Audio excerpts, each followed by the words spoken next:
どうも、MM です。中古で PS ビータを買ったけど、前の持ち主のアカウントが残っていて、ストアにアクセスできない。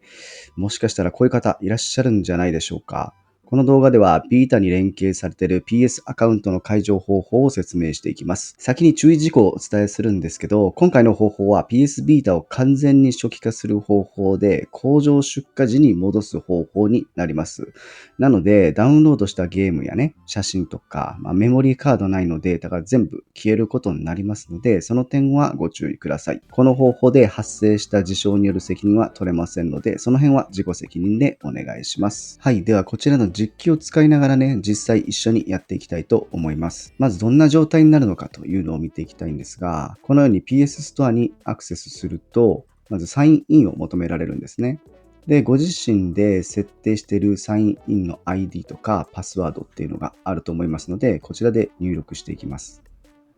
はい。まず最初はですね、このように、この PS ビータでサインするには、機器設定パスワードを作成する必要があるというふうに出るんですね。この QR コードにスマホでアクセスすると、PS ストアのページに飛びます。そこで、機器設定パスワードという表示が出てくるので、そちらをメモしておいてください。これがね、すんなり出ないって方は、PS ストアのサインインがうまくいってない可能性がありますので、先にスマホの方で PS ストアにアクセスして、もう一回 QR コードを読み込んでみてください。で、先ほど表示された機器設定パスワードをこちらに入力していきます。するとこのように、本機に登録したアカウントでサインインしてくださいと出ます。これが要は前の持ち主のアカウントでサインインしてくださいねっていう意味になるんですね。要はもうビータにはそのアカウントが紐付けられていて、新たなアカウントっていうのを登録できない状態です。この状態を解除しないと、ログインすることができないということですね。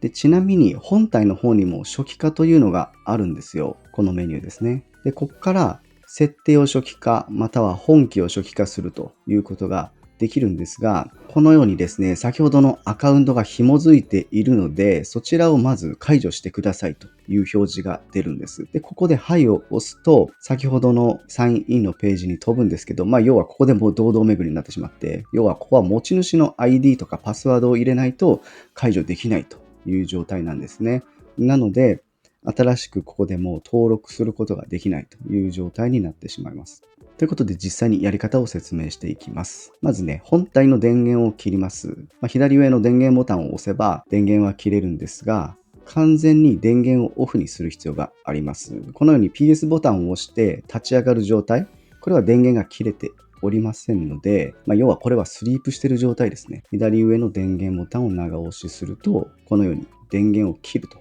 いうボタンが出てきますので、まずここで電源を切ってください。すると PS ボタンを押しても反応しないので、これが電源が切れている状態ですね。この状態で、まず左上の電源ボタン、そして右の R ボタンですね。そして PS ボタン。この3つを5秒以上同時に押してください。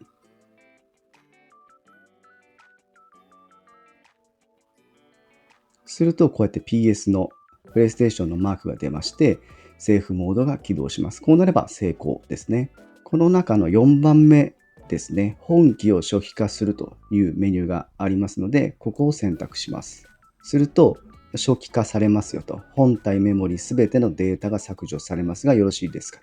という表示が出ますので、はいを選ぶと、完全に PS ビータが初期化されて、工場出荷時の状態に戻ります。ここから再起動かかって、あとは説明通りに進んでいけば大丈夫なんですが、一通り見ていきたいと思います。で、基本的な設定が終わると、PlayStation Network のアカウントをお持ちですかというふうに出ますので、はい、持っていますを選択します。あなたのアカウントをビータで利用しますかというふうに出ますので、ここも利用しますを選択します。はい。で、Wi-Fi の設定が終わった後は、こうやってサインインの ID とパスワードを聞かれますので、ご自身のサインインの ID とパスワードを入れていきます。はい。で、ここで同じようにですね、普通のパスワードを入れると、機器設定用のパスワードを入れてくださいという表示が出るんですね。ここでは QR コードが出ないんですが、工場出荷時に戻す前の機器設定パスワードがあったじゃないですか。あのパスワードをここに入力してください。すると、初めの設定が完了しました。ということで、設定ができたことになります。